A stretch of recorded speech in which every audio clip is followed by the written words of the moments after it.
room is full. We have a jam-packed session today. My name is Nina David, and I will be serving as moderator, which is literally a glorified name for timekeeper. So my job is to make sure everyone stays on course, to make sure things go as smooth as possible. Before we start, a few notes of thanks. I know we have family and friends here. I want to extend the warmest welcome to you guys for coming to support our students. And then faculty sponsors, I know you are indispensable. So thank you so much for working so hard with our students and for nurturing their projects and their ideas. And then finally, the student presenters, congratulations. I know you guys have put in blood, sweat, and tears into these projects. I know that. I've seen it with my own students. So congratulations, and make sure that you stay curious even as you leave the university and move on, right? Okay, first presenter today is Noah, and it's my absolute pleasure to introduce him. Noah is a student in the Urban and Regional Planning program at the Department of Geography and Geology. Noah is extremely artistic and creative. He is a photographer, he skateboards, he's a musician, and he definitely views the landscape around him through that creative lens. He is the vice president of our Urban and Regional Planning Student Club, so he tries very, very hard to be constantly involved in the larger community. Noah's project, at its heart, is really about public space. So Noah is very interested in understanding what constitutes public space, how we use public space, if certain people are excluded from using public space, and so on. But specifically, his project is about skateboarding in public spaces. So without further ado, I leave the stage to Noah. Thank you, Nina, for the warm welcome. Our project is called A Place to Skate, the Battle for an Inclusive Public Space, and Why We Need It. So I first want to start out with a skateboarding story. It's a story that all skateboarders know. It's the story of Love Park. And what happened was, Love Park is a park in Philadelphia, and it was kind of a failed urban space. It was one of those spaces that people just walked through. There wasn't that many activities going on. And in the 80s and 90s, when skateboarding became really popular, skateboarders kind of took over the space, and it became so popular, almost like a mecca for skateboarding. It was featured in video games. X Games came to Philadelphia for 2 years in a row, and it brought a lot of tourism to the city of Philadelphia. But in 2002, the city council decided to close down the park to skateboarding and outlawed skateboarding in the whole city of Philadelphia. And this kind of started a large protesting movement in the skateboarding community. And even companies like DC Shoes, a skateboard company, offered the city $1 million to retrofit the park so that both pedestrians and skateboarders could intermingle in the same space. And the city denied this. And they even went and built another skate park outside of the city. That park isn't being as used, and skateboarders are still coming to this park every day and getting fined because this space is really important to them. So as a skater and a planner, this story is really interesting because it has two groups of people, and both didn't really get what they wanted out of the situation. So I wanted to find out, how can we take unpopular uses like skateboarding and integrate them into our public realm, because there are lots of positive aspects. And so the question you come up with is, why do we need multiple use public space? Planners think about this all the time, and two of my favorite examples is from pps.org, Project for Public Spaces. They have this theory called the power of 10, that great places are places that have 10 or more activities or reasons to be there. Creating places that just have one specific use isn't a good way to build a place. If we want to have places that people care about and places to come to, we need to have multiple activities. And I also left up, very important to urban planners, Jane Jacobs. She has this beautiful quote where she talks about how a great city mingles everyday diversity, and this will bring grace and delight to their neighborhoods. I think it's a very fitting quote. So this brought me to my research, and basically my research is all about how can we integrate skateboarding into the public realm. But first I had to find out some other questions, like where do skateboarders like to skate, and what are their habits, and how far are skateboarders willing to travel? And on the other end, looking at the public officials, what do public officials think about skateboarding?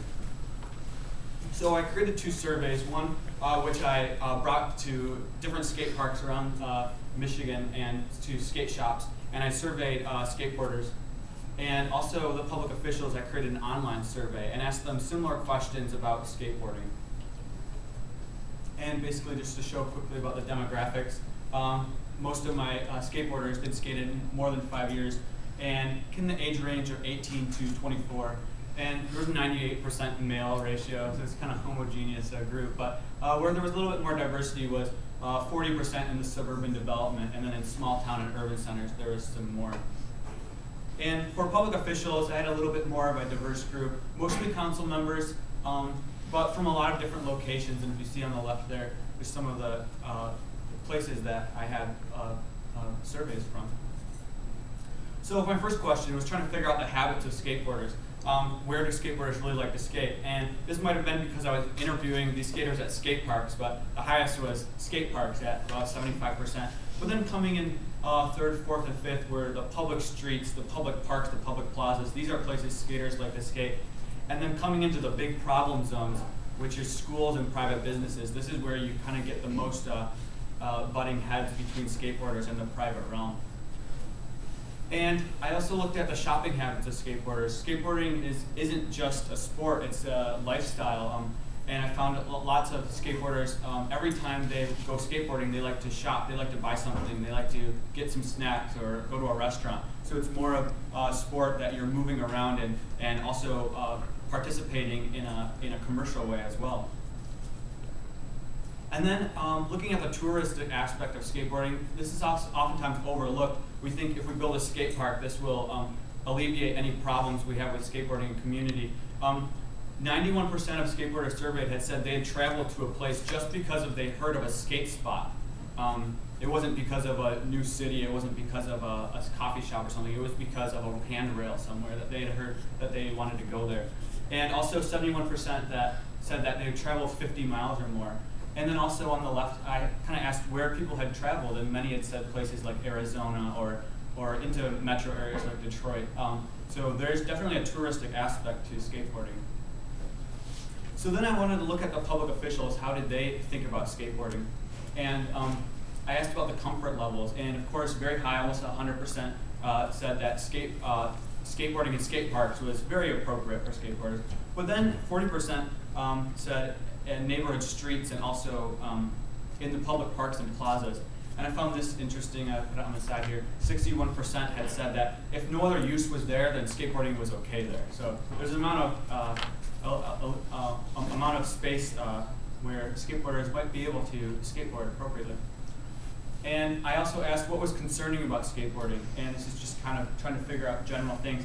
And most had said safety of skateboarders and safety of pedestrians as being the most important, and then liability. The things that were less, which you hear about often the most sometimes, is the vandalism and drug use. Sometimes that gets associated with skateboarding, but here it wasn't as much of a concern compared to the safety. And then I also asked what positive things, what are the positive aspects of skateboarding? And most had said as a hobby and as for a source of exercise. But what public officials felt skateboarding wasn't about was as a way to attract business and as tourism. Which brings me to my next question, where I was trying to find how can we integrate skateboarding into the public realm.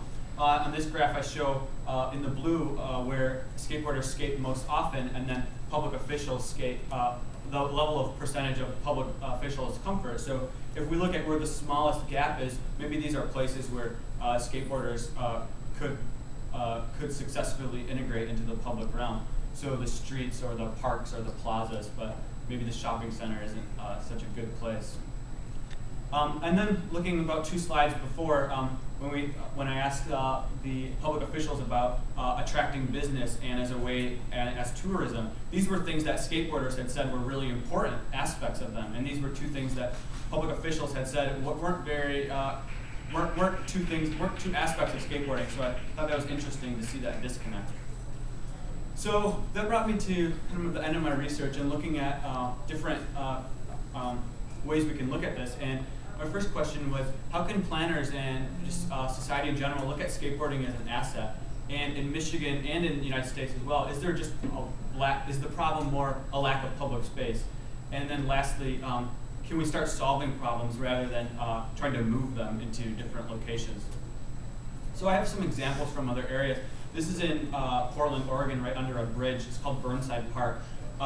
This used to be kind of a sketchy area, somewhere that you wouldn't really want to walk around. And then some skaters came and built a skate park there, and now it's kind of a vibrant place, and young people are coming there all the time. I'm not necessarily saying that if you just put skate parks around a power plant or something, it solves the issue, but it's very interesting that there's uses out there that can appropriately take up places that businesses or commercial or residential might not be able to successfully integrate there. And also looking at skateboarding as tourism. If you think of places like Yelp.com where they look at things like they rate restaurants and rate hotels. Skateboarders have this. When I was younger, we just did it word of mouth, but it's very similar. There's this skatespots.net, and then also one for New York Skate Spots. And if you see here, this apartment 7-stair in Jackson got 4 out of 5 stars. Oftentimes we don't think about these assets in our community, but skateboarders are out there looking at the pavement, they're looking at the handrails, they're looking at different ledges, and those are assets to them. And if you think about it in a different way, maybe perhaps a business might want to know this information. If I was at Jimmy John's or if I'm some sort of restaurant, I would want to know where the skate spots are in a city, because that might be a good place. If I could build my business right through between 2 skate spots, that might be a good place for my business. So this information is vital to our society if we want to integrate skateboarding. And lastly, looking at skate spots, and this can be associated with other types of sports or activities as well. But instead of building the skate park, instead of moving everybody into one location, integrating skateboarding, integrating different uses into our public realm. These are small little skate spots which safely away from pedestrians, but on the same level. So on this left picture here, there's a sidewalk, and then curving off to the left, there's just a skate spot. So it's taking that aspect of tourism, and it's taking the aspect of how skateboarders interact with a community to a new level, and letting skateboarders integrate into this society successfully. But lastly, just looking at public space, we just have a lack. Maybe the problem is that we have a lack of public space. Our public space oftentimes is in the space of a Starbucks or a Borders. So when we think about the issue of skateboarding, things like this don't often work well in private space. We just don't have that much public space. So if you want to protest, if you want to skateboard, if you want to do a use that maybe might not be the most popular use, there's not space to do that. So if we want to integrate our communities, if we want to have places that have good public space and are inclusive to all uses, we need to start building a better public realm. Thank you.